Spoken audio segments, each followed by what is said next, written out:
Hi, I'm Dr. Sheetal Vadami, and today I'm going to talk with you about the COVID-19. In this series, I'm going to talk about what is the virus, how does it spread, why there's so much panic about it, what are the treatment protocols available, and finally, what precautions we all can take to fight this pandemic successfully. So, to begin with, what is the 2019 novel coronavirus? Let me first explain to you what a virus is. A virus essentially is a nucleic acid molecule covered with a protein coat. It can grow and multiply inside a living host and can cause multiple complications and diseases.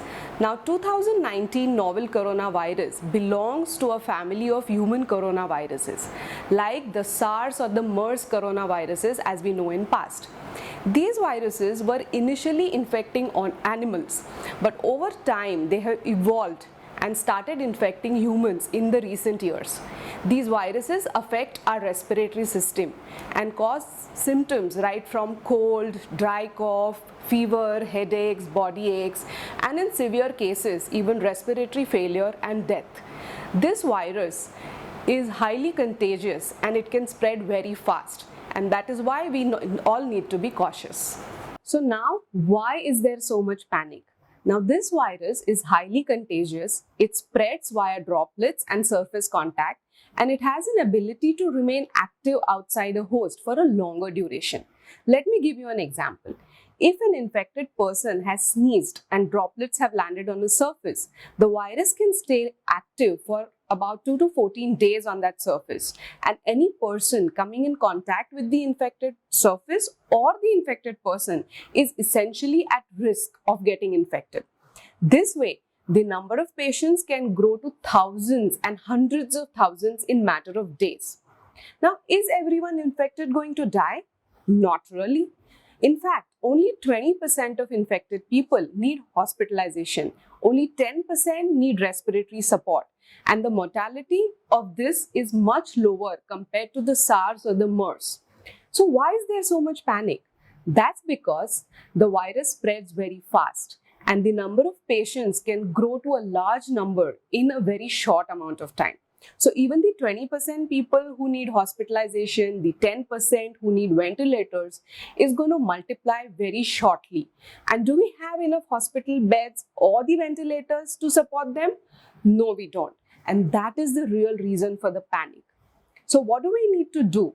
We need to slow down the spread. And that is what we are doing by the lockdowns and the social distancing. Is the lockdown going to eradicate the virus? No. But the lockdown is going to buy us time to prepare ourselves with better medical infrastructure, isolation wards, testing kits, drugs that are going to work on the virus, and even a vaccine. Essentially, the lockdown is a stopgap solution till a final solution is found. But in the meanwhile, the uncertainty about the road ahead, the growing number of patients, and the economic effects of the lockdown is the real reason for the global panic. So you're following social distancing, you're in a lockdown. Is there a chance that you could become COVID positive? Well, yes. Because statistics show that eventually 50 to 60% of global population is going to become infected at some time or the other. But that doesn't mean you have to be scared, because 80% of infected people are going to have no or mild symptoms. Their bodies are going to create immunity and antibodies to fight the virus, and eventually they're going to recover and develop immunity to it. So they will be no longer at risk of developing the infection again, or for that matter, spreading the virus. It is the remaining 20% that is the worry. They are the people who are going to need medical support to fight this disease. We all have heard that old age is one of the risk factors for developing severe disease. Why? That's because as we age, our immunity tends to go low. So immunity is the main culprit here.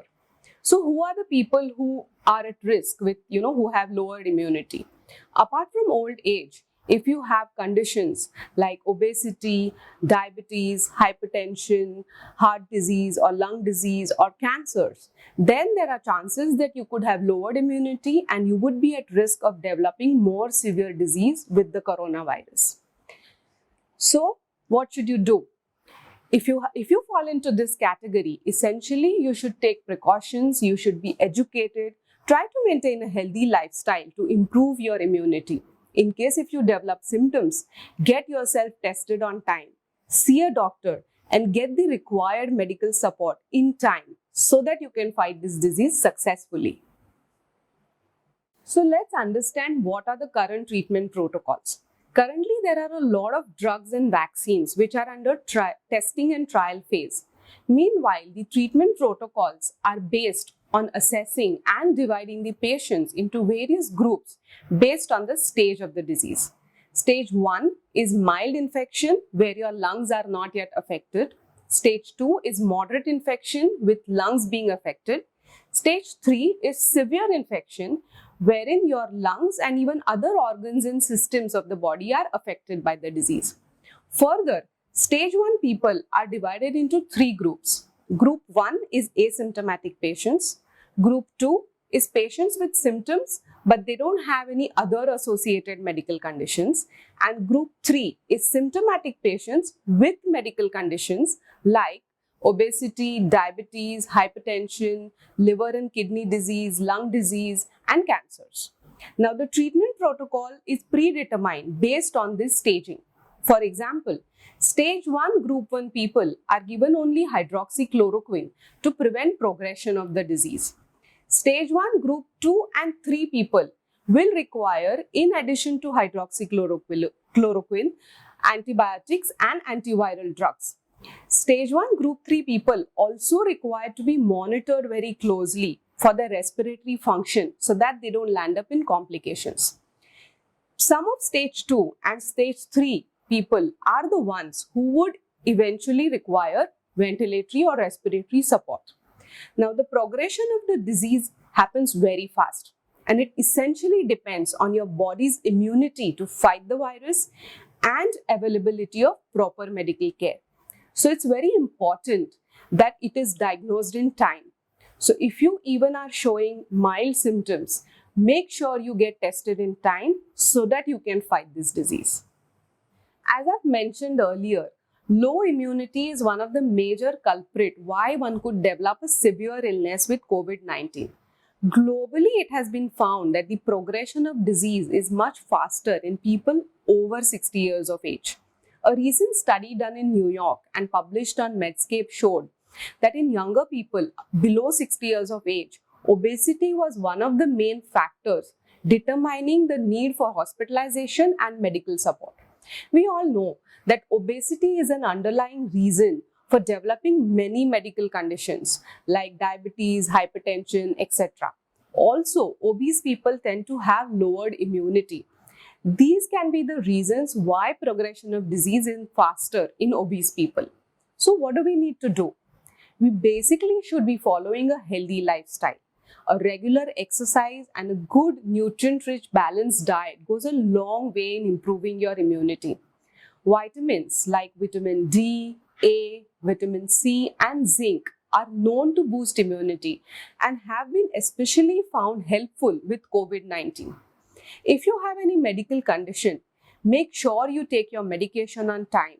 Keep adequate monitoring and make sure that all parameters are within range. For obese people, they should opt for a healthy weight loss solutions.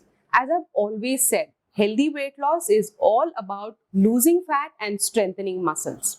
All in all, a physically fit, healthy and well-rested body with a good, balanced, nutrient-rich diet is must in these tough times. The probability of getting infected with COVID-19 is quite high. It is impossible to eradicate the virus. It's also impossible to continue the lockdown indefinitely. Eventually, we all have to get back to our work. It will become everyone's responsibility to maintain social distancing and preventive measures. Simple things like sanitization of hands, wearing a mask, avoiding touching your face, sanitization of workspaces, and good hygiene will go a long way. Additionally, maintaining a healthy lifestyle with regular exercise and a good nutrient-rich diet will improve your immunity. For obese people, it is now all the more essential to get rid of that extra fat. Choose healthy weight loss options to lose weight and improve your immunity. Everyone is responsible for well-being of himself, his family, friends, and colleagues who are in close contact. All in all, stay healthy, stay safe, and act responsibly.